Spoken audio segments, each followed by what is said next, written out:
What is going on, everybody? Ben Morgan, Fins Up Network. Dolphins Commanders this week. First of two preview videos that we'll be doing for week 13. Week 13 already. Time is flying. The time always seems to fly in a season where you're actually doing pretty well.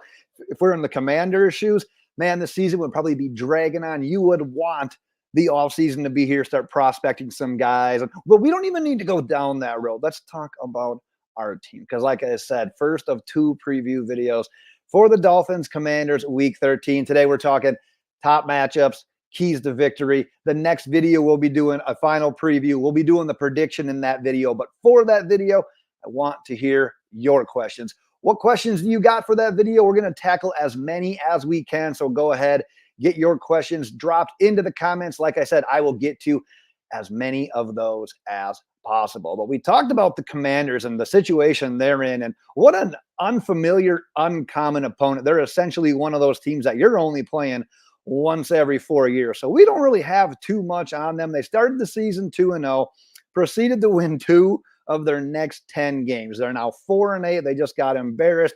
National audience last week, Thanksgiving against the Dallas Cowboys. They're basically in a position where the rest of the season you're evaluating guys. You're evaluating the guys that you have and the needs that you have for the offseason. It's kind of is the situation we were in pre-Tua Tagovailoa. So we've been there, we've done that, but that's what we are hitting on this week. I am actually going to do this video a little bit of a reverse order than what I typically do it, because recording this on Wednesday, and the Wednesday injury report was essentially like a quarter of the team being listed as limited participants. We didn't learn a ton from Wednesday's injury report that's necessarily worth discussing at this point in time. So we'll talk more about injuries and player updates in that final preview and prediction video. I will touch a little bit on the end, but I want to jump into those matchups and keys to victory, because my key number one for this particular game, and it's just kind of about the offense in general and getting this team right, because that biggest issue offensively so far,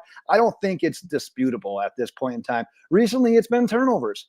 And like I said, I don't know how else you can put it. The offense has been great outside of these turnovers. We've had multiple turnovers from Tua in back-to-back games. Against the Jets on Black Friday, we had the 2 lazy interceptions. I went back and watched them a couple of times. Just terrible balls. Outside of that, he played really well. But those were just 2 bad decisions, bad balls. And then he was actually charged with the fumble lost on the bad handoff to Darrington Evans.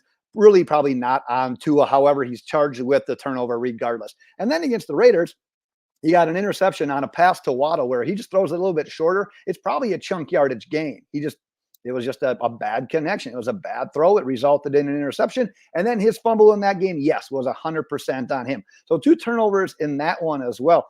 Up to 10 interceptions on the season, which is tied for the 4th most. Tell you what, if you throw a lot of passes, and Mike McDaniel talked about this today, if you're aggressive on offense, if you're throwing the ball a lot, you're going to throw some interceptions here and there. It's putting it behind you. It's moving on and not trying to make that mistake again. But here we've seen multiple turnovers in multiple games. So we've got to put it together and get right. And I tell you what, there's a time to get it right.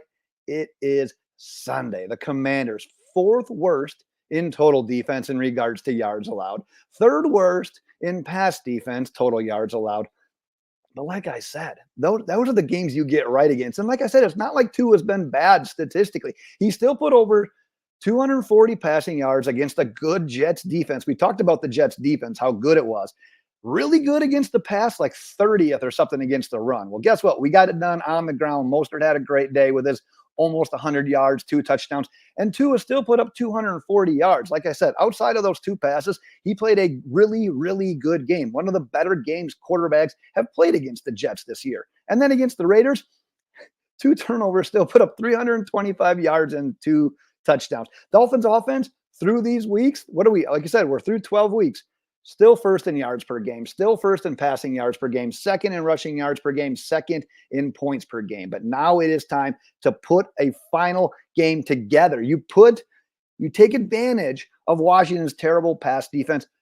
Show out, show off, make it happen this week. Throw for 350, throw for 3 or 4 touchdowns. Let's see a game with no turnovers, because it feels like at this point in time, Tua just needs to reprove to himself that he can do it. Go out there and do it. Put whatever mental block is kind of in the way right now with these turnovers, put that aside, go up and put out a statistical monster leading up into this stretch run where we're not just playing for the playoffs anymore. I don't know if you've seen the Bills record.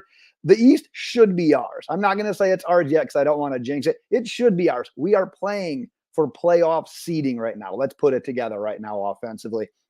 Let's talk about the matchup I'm going to be watching. And I've got Andrew Van Ginkel and Emmanuel Ogbah against that Commanders offensive line. And as we know by now, yes, Jason Pierre-Paul was added to the mix, signed from the Saints practice squad earlier this week. Not going to go into a ton of detail on him in this particular video. We hit on that earlier. So if you didn't check out that video, go back. It's probably a video or two away. Go back and check that one out. But as you know, we're entering that first game since the Jalen Phillips torn Achilles injury. He's out for the season. But I guess lucky for us, it's not the first game that we've been forced to play without him. We went through that 4-game stretch earlier in the season where Jalen Phillips was either out or he was kind of questionable getting limited snaps. During that stretch, Andrew Van Ginkel goes for 4 sacks. Emmanuel Ogbah posts 2.5. Now, I say that knowing that neither of those players is on the same wavelength as Jalen Phillips. If you watched Hard Knocks, he said it perfectly. He was balling. He was hooping. He was getting it done this year. Just a great season coming back after that injury. But knowing that these guys had played and we've had a little bit of statistical production since Jalen Phillips, when he was missing time earlier this season, makes it maybe a touch easier to swallow. The nice thing, though, is the opponent. Washington has taken the second most sacks so far in the NFL this year. They trail only the Giants. Do you remember that game we had against the Giants? We crushed them. We sacked them 7 times. So what I want to see a bit of the same. I want to see a repeat performance of that. Overwhelm that offensive line. Finish at the quarterback when you're only rushing 4 or 5 guys. Try to prevent. There's probably going to be a fall off in our ability to rush the passer when you lose a guy like Jalen Phillips. Try to make that fall off be as minuscule as possible. Start it, set the tone strong in this first game post-injury with the guys that we have. Let's get it done.